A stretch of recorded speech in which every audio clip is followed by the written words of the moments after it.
Assalamualaikum warahmatullahi wabarakatuh. Sebelumnya, perkenalkan nama saya Maya Holinda dengan NPM 2021215037. Di sini saya akan menjelaskan beberapa materi sebagai tugas akhir dalam mata kuliah Akhlak dan Etika yang diampu oleh Bapak As'ad. Yang pertama, saya akan menjelaskan etika Islam dalam demokrasi dan penegakan hukum. Pengertian demokrasi.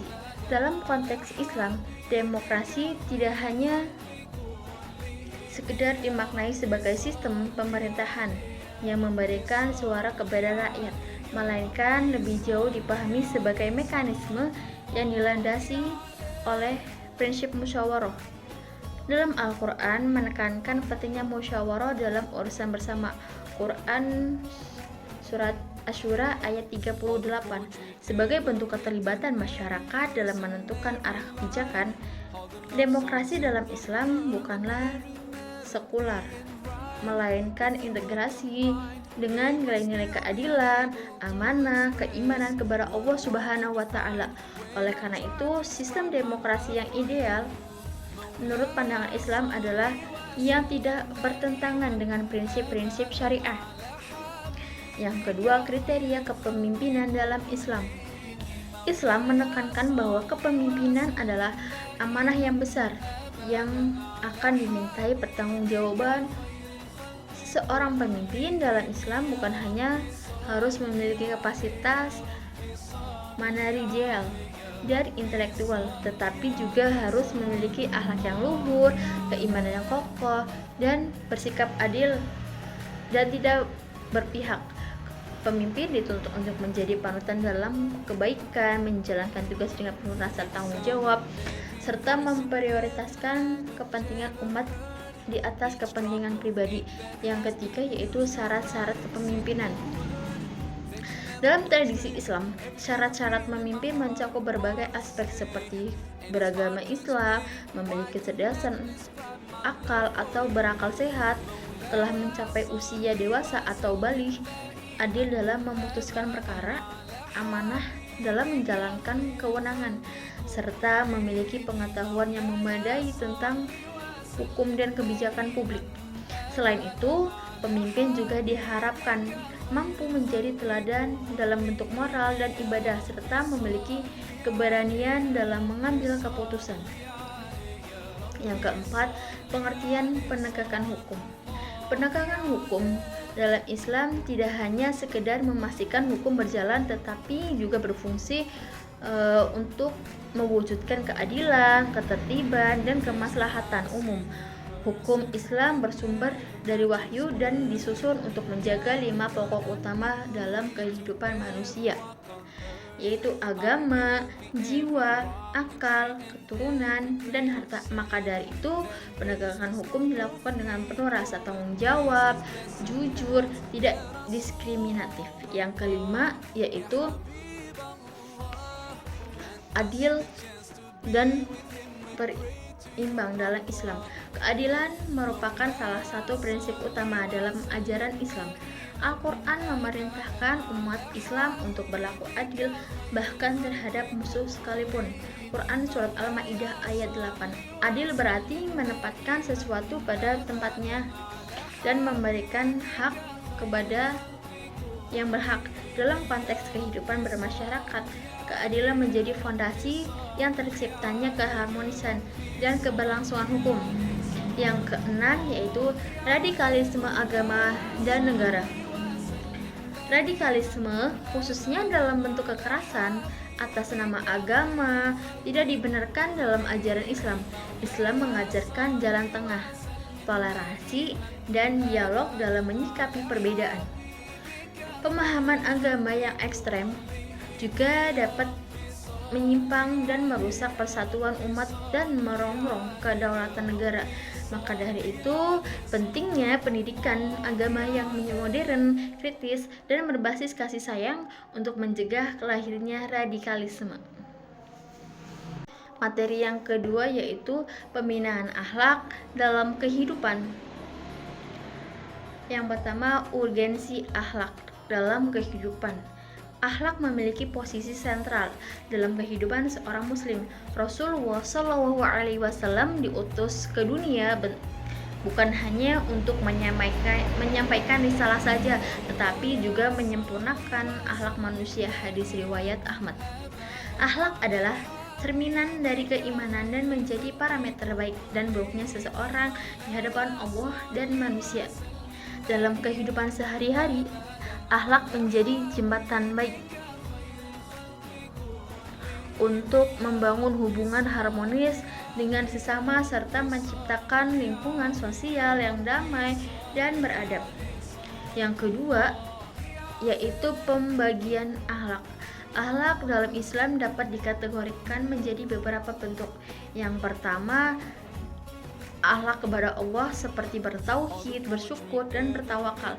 Yang kedua, akhlak sesama manusia mencakup kejujuran, tolong menolong, dan menjaga sikap. Yang ketiga, akhlak terhadap diri sendiri, yaitu menjaga kebersihan, kesehatan, dan menjauhi perbuatan dosa. Yang keempat, yaitu akhlak terhadap alam, yaitu dengan tidak merusak lingkungan dan menjaga kelestariannya. Semua ini menunjukkan bahwa akhlak tidak hanya berdimensi spiritual tetapi juga sosial dan ekologis. Yang ketiga, yaitu faktor-faktor yang dapat memengaruhi terbentuknya akhlak. Terbentuknya akhlak seseorang dapat dipengaruhi oleh berbagai faktor. Dari sisi internal, iman dan hati nurani sangat berperan, sedangkan faktor eksternal mencakup lingkungan keluarga, sekolah, masyarakat, media massa, dan pergaulan. Pendidikan yang berkualitas, pengawasan orang tua, serta lingkungan sosial yang positif sangat membantu dalam menanamkan nilai-nilai akhlak sejak dini. Nah, yang keempat itu metode pembinaan akhlak. Dalam pembinaan akhlak dalam Islam dilakukan melalui berbagai pendekatan, di antaranya yaitu melalui keteladanan, di mana seorang anak atau masyarakat melihat dan menirukan perilaku baik. Kemudian pembiasaan itu dilakukan berbuatan baik secara rutin hingga menjadi karakter. Selain itu, Islam dan pengajaran pengawasan dan pemberian sanksi edukatif juga merupakan suatu metode penting dalam membentuk pribadi yang berakhlak. Materi yang ketiga yaitu pencegahan dan penanganan kekerasan seksual dalam Islam. Yang pertama yaitu kekerasan seksual dalam Al-Quran dan hadis. Islam memandang kehormatan dan martabat manusia sebagai sesuatu yang sangat sakral. Kekerasan seksual dalam bentuk apapun merupakan perbuatan yang tercela dan bertentangan dengan ajaran Islam. Dalam Al-Quran menyerukan agar laki-laki dan perempuan menjaga pandangan serta kemaluan mereka. Quran Hadis An-Nur ayat 30 sampai 31.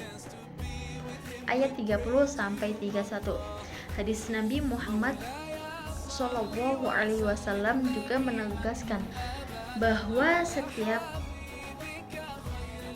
muslim haram atas muslim lain harta, darah, dan kehormatannya. Hadis riwayat Muslim. Bentuk-bentuk tindakan kekerasan seksual. Kekerasan seksual dapat berupa pelecehan lisan, pelecehan fisik, serta perbuatan tidak senonoh, eksploitasi seksual hingga pemerkosaan. Semua bentuk ini dilarang dalam Islam karena merusak kehormatan individu dan mencederai prinsip keadilan dan kesucian hubungan antara manusia. Islam sangat menekankan perlindungan terhadap perempuan dan anak dari segala bentuk kekerasan dan penindasan. Yang ketiga yaitu saksi bagi pelaku kekerasan seksual menurut Islam. Dalam Islam memberikan sanksi yang tegas kepada pelaku kekerasan seksual. Jika perbuatan tersebut termasuk ke dalam kategori zina, maka pelaku dikenai sanksi hudud seperti rajam atau cambuk. Untuk tindakan yang di luar hudud seperti pelecehan digunakan hukum takzir yang fleksibel dan ditentukan oleh hakim sesuai tingkat pelanggarannya. Tujuan sanksi ini bukan hanya memberi efek jerah saja, tetapi juga menjaga ke masyarakat dari kerusakan moral. Dan yang keempat yaitu tindakan preventif. Upaya untuk pencegahan sangat ditekankan dalam Islam, seperti mendidik generasi muda untuk menjaga diri dan berpakaian sopan, menyaring media yang merusak moral, menjaga interaksi lawan jenis secara terhormat, mengedukasi tentang hak dan kewajiban, serta menguatkan sistem hukum yang melindungi korban.